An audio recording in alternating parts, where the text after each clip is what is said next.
السلام علیکم، کیسے ہیں آپ سب؟ میری دعا ہے کہ آپ جہاں رہیں خوش و آباد رہیں۔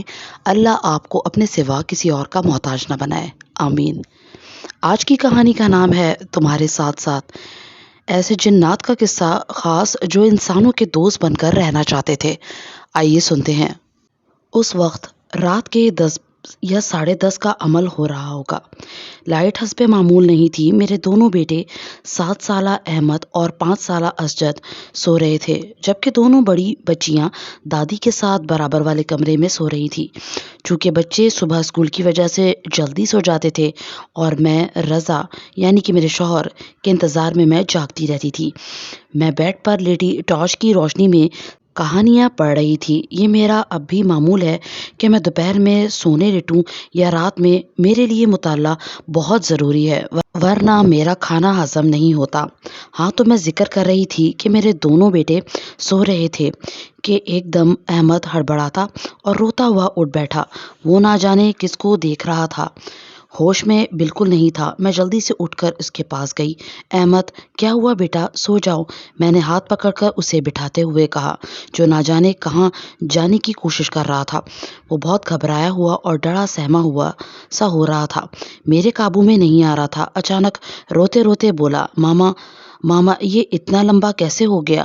میرے تو ہوش اڑ گئے، نہ جانے اسے کیا نظر آ رہا تھا۔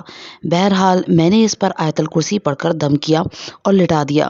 وہ فوراً ہی گہری نیند میں چلا گیا، جیسے اٹھا ہی نہ تھا۔ لیکن میری نیند اڑن چھو ہو چکی تھی، کیونکہ یہ آج پہلی بار نہیں ہوا تھا، بلکہ جب سے میں اوپر شفٹ ہوئی تھی۔ احمد کبھی کبھار ڈر کے اٹھ جایا کرتا تھا۔ میں نے ہمیشہ اس پر دم کر کے سلا دیا تھا، لیکن اب تو مستقل 1 ہفتے سے برابر 10 سے 11 کے درمیان اٹھا کرتا تھا اور پھر میرے دم کرنے پر چپ چاپ سو جایا کرتا تھا، جیسے کہ آج ہوا تھا۔ میں بری طرح سے گھبرا گئی تھی۔ رضا بھی اب تک نہیں لوٹے تھے۔ میں نے فوراً رضا کو فون ملایا۔ رضا نے بھی اسی وقت ریسیو کیا۔ رضا کی آواز سنتے ہی میں رونے لگی اور انہیں ساری صورتحال سے آگاہ کیا۔ وہ بھی پریشان ہو گئے تھے، ورنہ اس سے پہلے میں نے احمد کے ڈر کے بارے میں جب بھی بتایا وہ ٹال گیا اور مجھے بھی یہ کہتے ہوئے تسلی دی کہ کوئی بات نہیں، بچے اکثر خواب میں ڈر جایا کرتے ہیں، تم آیت الکرسی پڑھ کر دم کر دیا کرو۔ لیکن کب تک؟ میں نے رضا سے کہا، پلیز آپ اس بات کو معمولی نہ سمجھیں، بلکہ احمد کے لیے کوئی ڈر سے بچاؤ کا تعویذ لائیں یا احمد کو کسی اچھے بابا کو دکھائیں۔ مجھے کچھ ٹھیک نہیں لگ رہا ہے۔ یہ کام آپ کو آج اور ابھی کرنا ہے۔ اچھا بابا، ٹھیک ہے، تم پریشان مت ہو، میں ابھی آتا ہوں۔ یہ کہہ کر رضا نے فون رکھ دیا۔ میں احمد کو دیکھنے لگی۔ وہ بہت پرسکون سو رہا تھا۔ میں نے سکون کا سانس لیا۔ مجھے یاد ہے جب ہم سرجانی ٹاؤن والے گھر میں شفٹ ہوئے تھے تو ماموں سسر نے بتایا تھا کہ ان گھر میں جنات کی پوری فیملی رہتی ہے، لیکن مجھے اس کی بات پر یقین نہیں آیا تھا۔ میں سمجھی کہ شاید انہوں نے مجھے ڈرانے کے لیے ایسا کہا ہے، لیکن اب جب کہ یہ سب ہو رہا تھا تو کچھ شبہ ہو رہا تھا۔ میں انہی سوچوں میں گم تھی کہ میں کیا کروں کہ رضا کی کال آ گئی۔ وہ بولے، نازیہ، میں نے ابھی 1-2 لوگوں سے معلوم کیا ہے۔ ایک دوست نے مجھے حافظ صاحب کے بارے میں بتایا ہے، وہ تھوڑا بہت علم بھی جانتے ہیں اور فی سبیل اللہ دم کرتے ہیں۔ میں ابھی انہی کے گھر جا رہا ہوں، ان کو لیتا ہوا آتا ہوں، ٹھیک ہے؟ تم پریشان مت ہو، انشاءاللہ سب ٹھیک ہو جائے گا۔ رضا نے مجھے تفصیل بتاتے ہوئے تسلی دی تو مجھے کچھ سکون ملا کہ اب احمد بالکل ٹھیک ہو جائے گا۔ میں پیار سے اس کے بالوں میں ہاتھ پھیرنے لگی۔ تقریباً 10-15 منٹ کے بعد گیٹ بجا۔ میں زینے تک آئی، لائٹ بھی آ چکی تھی۔ گیٹ ماموں نے کھول دیا تھا، جو نیچے نانی ساس کے ساتھ رہتے تھے۔ رضا گھر میں داخل ہو رہے تھے اور ان کے ساتھ کوئی تھا۔ میں جلدی سے بچوں کو کمرے میں لے کر چلی گئی۔ رضا حافظ صاحب کو لے کر بیڈ روم میں چلے گئے جہاں احمد سو رہا تھا۔ کچھ دیر بعد حافظ صاحب کی تلاوت کی آواز آنے لگی۔ وہ دھیمی آواز میں پڑھ رہے تھے، اس لیے سمجھ نہیں سکی۔ میں دروازے کی اوٹ میں کھڑی جھانک رہی تھی کہ کیا ہوتا ہے۔ حافظ صاحب نے کہا تھا کہ اگر جنات کا کچھ اثر ہوگا تو بچہ اٹھ بیٹھے گا، ورنہ نہیں، اور قاری صاحب کے تلاوت کرنے سے अहमद उठ बैठा था। हाफिज साहब मुस्कुराने लगे। उन्होंने शफकत से अहमद के सर पर हाथ फेरा और उसे दोबारा सुला दिया। वो फिर से पुरसुकून होकर सो गया, जबकि हाफिज साहब रजा को लेकर बाहर चले गए। मैं बेडरूम में गई। अहमद सो रहा था। मैं बेचैनी से रजा के वापस आने का इंतजार करने लगी। रजा जब वापस आए तो मुझे ज्यादा फिक्रमंद नहीं लगे। मैंने पूछा कि क्या मामला है, तो धीरे धीरे बताने लगे। हमारे बेडरूम में एक जन्नात की फैमिली रहती है। इनका एक छोटा बच्चा भी है। ये फैमिली मुसलमान है और अच्छी है। तुम जानती हो कि हमें इन्होंने कभी परेशान भी नहीं किया और ना ही कभी डराया धमकाया। फिर ताइदी नजरों से मेरी तरफ देखने लगे। मैंने मिकान की अंदाज में सर हिलाया तो वो भी बताने लगे। दरअसल वो बच्चा थोड़ा शरारती और खेल कूद का शौकीन है और वो हमारे अहमद को दोस्त बनाना चाहता है। इसीलिए जब अहमद रात को सोता है तो वो खेलने के मूड में अहमद के पास आता है और इसे जगा देता है, जबकि अहमद डर जाता है। लेकिन अच्छी बात यह है कि सुबह उठकर अहमद सब भूल भी जाता है और इसे रात का कुछ याद नहीं रहता। ऐसा ही है ना? रजा पूछने लगे तो मैंने बताया कि मैं जब अहमद से सुबह पूछती हूँ कि रात में डर क्यों उठे थे, तो वो साफ इनकार कर देता है कि नहीं मामा, मैं तो रात में नहीं उठा। तो मैं खामोश हो जाती हूँ, लेकिन मैं बहुत परेशान हूँ, कहीं ये बच्चा हमारे अहमद को कोई नुकसान ना पहुँचा दे। मैंने हौलते हुए कहा, अरे नहीं नहीं, ऐसा कुछ नहीं होगा, वो सिर्फ खेलने की गर्ज से आता है। बहरहाल ये हाफिज साहब ने अहमद के पीने और नहाने के तावीज़ दिए हैं। ये तावीज़ पीने के हैं और ये पीने के पानी में मिला दो, और ये तावीज़ नहाने के हैं। अहमद को एक तावीज़ रोज़ पानी में डालकर नहलाना होगा, और हाँ, ये एक तावीज़ अहमद के गले में मोम जामा करके डालना है। तुम्हें जिम्मेदारी से सुबह ये सारे काम कर लेना और परेशान मत होना। जब हम इन्हें कोई तकलीफ नहीं पहुँचाएंगे तो वो भी हमें कोई तकलीफ नहीं पहुँचाएंगे। बस ये समझ लो कि अल्लाह की बहुत सी मखलूक में से वो भी हैं। अब सुकून से सो जाओ, ओके? रज़ा ने लंबी तकरीर के बाद कहा तो मैं सोने लेट गई, लेकिन जहन मुख्तलिफ ख्यालात की अमाजगाह बना रहा। फिर सुबह उठकर मैंने पीने के पानी में तावीज़ डाला। बच्चे जब स्कूल से आए तो मैंने अहमद को तावीज़ के पानी से नहलाया और इसके गले में तावीज़ भी डाल दिया। सारा दिन गुजर गया। फिर से रात हो गई। सब बच्चे सो गए। मैं और रज़ा अहमद के लिए जागते रहे। 10 बजे के बाद हम चौकन्ने हो गए। तकरीबन 11 बजे अहमद उठ बैठा और रोता हुआ कमरे से बाहर जाने लगा। वो ना जाने क्या क्या बड़बड़ा रहा था। रज़ा और मैं तैयार थे। मैंने जल्दी से अहमद पर आयतल कुर्सी पढ़कर फूंकी। इसको पकड़कर लिटा दिया तो वो पुरसुकून होकर सो गया, जैसे उठा ही ना था। मैं परेशान नज़रों से रज़ा को देखने लगी। रज़ा ने हाथ के इशारे से मुझे तसल्ली दी और सोने लेट गए, और मुझे भी सोने की ताकीद की। मैं बहुत देर तक जागती रही। एक अजीब सा एहसास था कि हमारे कमरे में हमारे अलावा भी कोई फैमिली रहती है, कि वो भी जन्नात की फैमिली, और एक जनज़ादा मेरे बेटे से दोस्ती करना चाहता है, इसके साथ खेलना चाहता है। ये सब रोंगटे खड़े कर देने के लिए काफ़ी था। लेकिन मैं अपने खुदा की ज़ात से मुतमईन थी कि वो कभी मेरे साथ गलत नहीं होने देगा। मैं हर नमाज के बाद बच्चों पर दम करती थी। शायद इसीलिए हम सब महफूज थे। इन्हीं सोचों में ना जाने कब मेरी आंख लग गई। ख्वाब में देखा कि मैं और अहमद एक वीरान सी जगह पर हैं, कि 2 मियाँ बीवी और एक छोटा बच्चा मेरे सामने आते हैं। बच्चा तकरीबन 1.5 साल का है, बाउंसर में लेटा है। इन तीनों का कद भी छोटा है। बच्चा अचानक उछल कर बाप के कंधे पर बैठ जाता है। मैं हैरान होती हूँ तो अब बच्चे की माँ बड़े प्यार से अपने बेटे को देखते हुए बताती है कि ये हमारा बेटा है और ये बहुत शरारती है, हर वक्त खेलना चाहता है, लेकिन हम आपको कभी नुकसान नहीं पहुँचाएंगे। मेरी एकदम आँख खुल गई। गो के ख्वाब डरावना नहीं था, लेकिन मैं दहल कर रह गई थी। मैंने चारों जानिब नज़र घुमा कर देखा। सब बेखबर सो रहे थे। मैंने बच्चों के माथे पर प्यार किया तो बेहद सुकून मिला। अल्लाह पाक ने ममता भी क्या चीज़ बनाई है। तकलीफ बच्चों को होती है और नींद माँ की उड़ जाती है। काश बच्चे भी बड़े होकर माँ बाप का ऐसे ही एहसास करें। मैंने सिद्के दिल से कहा और मुतमईन होकर लेट गई। सुबह फजर में गिड़गिड़ाकर अल्लाह पाक से अपने शौहर और बच्चों की सलामती मांगी, जो मेरा मामूल था। फिर बच्चों पर दम किया और स्कूल भेजने की तैयारी करने लगी। बच्चे हस्बे मामूल कसमसाते हुए उठे और स्कूल जाने की तैयारी करने लगे। फिर बच्चों के जाने के बाद मैंने किचन वगैरह समेट कर रज़ा को उठाया। रज़ा ने उठते ही पूछा, बच्चे स्कूल चले गए? जी। रोते हुए तो नहीं गए? ये इनका रोज़ का सवाल था। नहीं। फिर मैं मुद्दे पर आई। रज़ा, मैं ख्वाब में इस फैमिली को देखा। जो हमारे घर में हमारे साथ रहती है। रज़ा चौंकते हुए बोले, अच्छा क्या देखा? मैंने ख्वाब मनोमन सुना दिया। तो रज़ा मुतमईन अंदाज में गर्दन हिलाने लगे और बोले, मैंने तुमसे कहा था ना कि वो हमें नुकसान नहीं पहुंचाएंगे। तुम ख्वामख्वाह परेशान होती हो। अब तो मुतमईन होना। जी लेकिन रज़ा, वो सब बहुत खूबसूरत थे।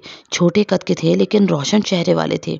असल में वो तुम्हारे ख्वाब में अपने असल चेहरे के साथ तो नहीं आएंगे, वरना तुम डर जाती। और वो मुसलमान हैं, इसीलिए उनके चेहरे रोशन हैं। हाँ आप ठीक कह रहे हैं। अच्छा अब चलो जल्दी से नाश्ता वगैरह बनाओ, मैं तब तक नहाकर तैयार हो जाऊं। रज़ा उठते हुए बोले। मैं मुतमईन अंदाज में किचन में चल दी। दिन इसी तरह गुजर रहे थे। अहमद रात में कभी उठता, मैं दम करके दोबारा सुला देती।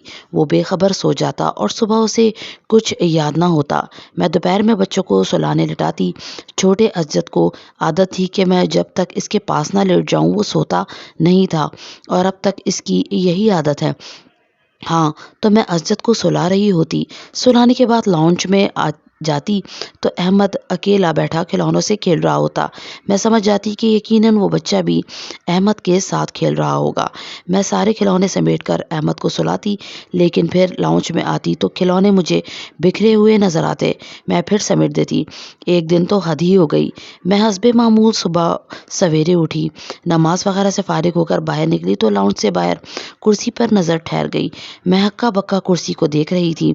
हुआ यूं कि हमारे पोर्शन में 2 कमरे और लॉन्च के बाद एक छोटी सी खुली जगह थी, जिसे हम रात में ठंडी हवा खाने के लिए बतौर सहन इस्तेमाल करते थे।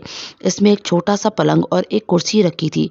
फिर जब डेंगू फैला तो रज़ा ने बच्चों की हिफाजत के ख्याल से पूरा खुला हिस्सा नेट से ढक दिया था कि इसमें झुर्री के बराबर भी जगह खाली ना थी। और अब मेरे सामने रखी कुर्सी पर बहुत सारा तारकोल पड़ा था। तारकोल से भरी थैली थी जो कुर्सी पर उल्टी हुई पड़ी थी। मैं हैरानगी से कभी इस तारकोल को देखती और कभी ग्रीन जाली को, जिसके अंदर सुराख बराबर भी जगह ना थी।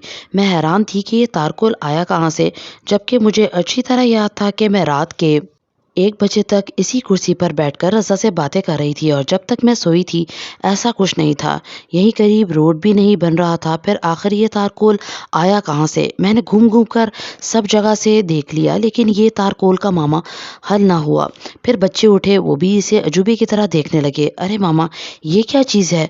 अहमद को तजस्सुस हुआ। तारकोल है बेटा, इसे छोड़ो, आप तैयार हो जाओ जल्दी से।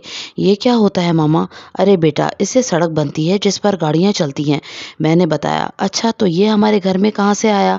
अहमद जैसे बाल की खाल निकालने पर तोला हुआ था, और बाकी सब भी मालूमात में इजाफे के लिए घेरा बनाए खड़े थे। बेटा आ गया होगा कहीं से, किसी बच्चे ने खेल ही खेल में हमारे घर में फेंक दिया होगा। मैंने बच्चों को टाला, लेकिन मामा कहाँ से? हमारा घर तो सब तरफ से पैक है। मेरे जहन में मचलता हुआ अब बच्चों की जबान पर था। मैं क्या जवाब देती? बड़ी मुश्किल से जान छुड़वाई। फिर बच्चों के स्कूल चले जाने के बाद नीचे मामू से पूछा कि आप तारकोल लाए हैं घर में? तो वो बोले, नहीं बेटा, मैं क्यों लाऊंगा। अब तो मेरा दिमाग घूम गया। फिर मैंने ऊपर बुलाकर इन्हें कुर्सी पर पड़ा तारकोल दिखाया तो वो भी हैरान रह गए। फिर कहने लगे, हैरत है, ये तारकोल यहाँ कैसे आया? हमारे घर से 2 स्टॉप दूर सड़क तामीर हो रही है, वहां तक तो गली के बच्चे भी नहीं जाते होंगे। वो हैरत में डूबने नीचे चले गए, और मैं समझ गई कि हो न हो ये भी हमारे घर में रहने वाले बच्चे की कारस्तानी है। मैं सर झटक कर काम में मसरूफ हो गई। फिर 1 हफ्ते तक कोई वाकया पेश ना आया। मैं और रज़ा मुतमईन थे। फिर एक रात मैं बेडरूम में बच्चों के साथ सो रही थी, जबकि रज़ा लाउंज में टीवी देख रहे थे। मैं सीधी करवट लेकर लेटी थी, जबकि बच्चे मेरी उल्टी तरफ थे। अचानक मेरी आंख खुली। मुझे लगा जैसे कोई बच्चा प्यार में मेरी गर्दन पर उंगलियां चला रहा है। मैं समझी अजद मेरे पास आकर लेट गया है। मैंने मंदी मंदी आंखों से देखा। कमरे में इस वक्त जब अजद ने पीछे से मुझ पर अपना पैर रखा, मेरा हल्क खुश होने लगा। अजद अगर पीछे है तो ये मेरे पास कौन लेटा है? मैं झटक से उठ बैठी। अब वहां कोई ना था। मैंने चीख मारी। रज़ा भागते हुए आए। आते ही लाइट जलाई। क्या हुआ? रज़ा पूछ रहे थे और मेरी नज़रें इसी जगह टिकी थी जहाँ अभी कोई बच्चा था, लेकिन अब वो जगह खाली थी। अहमद और असजद मेरे पीछे बदस्तूर सो रहे थे। रज़ा, अभी यहाँ कोई था? कहाँ? यहाँ तो कोई नहीं है, तुम्हारा वहम होगा। नहीं रज़ा, मैंने जागती आंखों से देखा है, बल्कि मेरी आंख इस वजह से खुली थी कि मेरी गर्दन पर मुझे किसी के हाथ महसूस हुए थे। फिर मैंने इसे अपने पास लेटे हुए भी देखा। पहले तो मैं इसे असजद समझी, लेकिन असजद तो मेरे उल्टे हाथ पर था। देखें, अभी भी सो रहा है। मैं खौफ से रो पड़ी थी।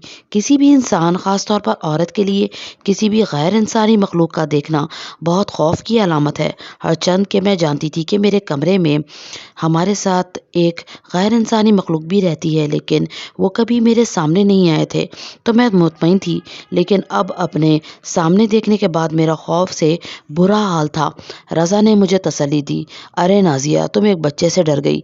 यकीनन वो तुम्हारे पास सोने आया होगा, लेकिन तुम डर गई तो इसे जाना पड़ गया। रज़ा हंसी में उड़ा रहे थे। मुझे गुस्सा आ गया। मेरा मजाक उड़ा रहे हैं?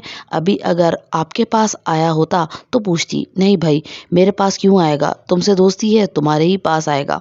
अच्छा चलो सो जाओ, मैं सुबह हाफिज साहब से मशवरा करूंगा। फिर मैंने खुद पर और बच्चों पर आयतल कुर्सी पढ़कर दम करके सो गई। तावीज़ का फ़ायदा ये हुआ कि अहमद के डर कर उठने में कमी आ गई, तो मैं भी पुरसुकून हो गई। फिर कुछ अरसे बाद हमने वो घर शिफ्ट कर लिया। हम दूसरी जगह चले गए तो रज़ा कहने लगे, यार मैं सोच रहा हूँ ज़रा घर का चक्कर लगाऊं। हम तो शिफ्ट हो गए थे, लेकिन नीचे के पोर्शन में नानी मामू रहते थे। उन्होंने वो घर नहीं छोड़ा है। मैंने कहा, हाँ ज़रूर जाएं और ज़रा ऊपर के पोर्शन जो हमारा था में भी चक्कर लगाते आइएगा। वहाँ अब क्या हालात हैं? रज़ा ओके कहकर रवाना हो गए, तो मैं घर के कामों में मसरूफ़ हो गई। तकरीबन 1 घंटे बाद रज़ा वापस आए। मैंने खैर खैरियत पूछी तो कहने लगे, नाज़िया, हमारे यहाँ चले आने से वो लोग बहुत डिस्टर्ब हो गए हैं। कौन लोग? मैं हैरानगी से बोली, वही तुम्हारे पड़ोसी जन्नात की फैमिली। मगर क्यों और आपको कैसे पता? मैं उलझ गई थी उनकी बातों से। अरे भाई, मैं अभी घर गया था तो माँ और खाला बता रहे थे कि जिस दिन हम यहाँ आए हैं उसी दिन रात को बहुत शोर शराबे से खाला की आँख खुली। ऊपर हमारे पोर्शन में कोई उठा पटक कर रहा था। खाला आवाज़ सुनने और देखने के ये कैसा शोर है, नीचे लाउंज में गई तो इनकी अलमारी के ऊपर रखा सारा सामान धड़ाधड़ खुद ब खुद नीचे गिर गया, जैसे किसी ने गुस्से में फेंका हो। खाला और मामू हैरान थे कि ये सब क्या हो रहा है। बहरहाल थोड़ी देर बाद सुकून हो गया। रज़ा ने मुझे तफसील बताई तो मैं हक्का बक्का रह गई। यकीनन वो हमारे शिफ्ट होने से नाराज़ हैं। फिर अब हमें क्या करना चाहिए? करना क्या है? रज़ा बोले, मैं ऊपर के पोर्शन में जाकर बोल आया हूँ कि यहाँ खाला मामू को तंग न किया जाए, बल्कि अगर हमारे साथ रहना है तो मेरे साथ चलें। जहाँ मैं रहता हूँ आप लोग भी वहीं मेरे साथ रहें। आपका क्या ख्याल है? वो आए होंगे आपके साथ? मैंने हैरानगी से पूछा। हाँ, तो क्या मुज़ायका है अगर वो आ भी जाएं तो? उन्होंने कभी हमें नुकसान नहीं पहुंचाया, बल्कि बकौल हाफिज साहब के वो हमें फ़ायदा ही पहुंचाएंगे, क्योंकि वो हमसे खुद दोस्ती करना चाहते हैं। रज़ा ठीक ही कह रहे थे। उन्होंने कभी हमें तंग नहीं किया था, बल्कि शायद आइंदा वो कुछ फ़ायदा ही दे सकते थे। चले ठीक है, जैसे आपकी मर्ज़ी। और फिर दूसरे दिन जब मैं अहमद को स्कूल के लिए उठाने लगी तो अहमद ने नींद में मुझसे कहा, मामा 3 लोग हमारे घर में आ गए हैं। मैंने हैरानगी से उसे देखा। मैं समझ गई थी कि वो किसकी आमद की इत्तला दे रहा है। मैंने कहा, ठीक है बेटा, और बच्चों को स्कूल भेजने की तैयारी करने लगी। तो कैसी लगी आपको आज की कहानी? अगर अच्छी लगी है तो लाइक कर दीजिएगा, और अगर चैनल पर नए हैं तो चैनल को सब्सक्राइब कर दीजिएगा। फिर मिलूंगी मैं एक नई सनसनीखेज और खौफनाक कहानी के साथ। अपना बहुत ज़्यादा ख्याल रखिएगा। Thanks for watching this video. Allah हाफिज़।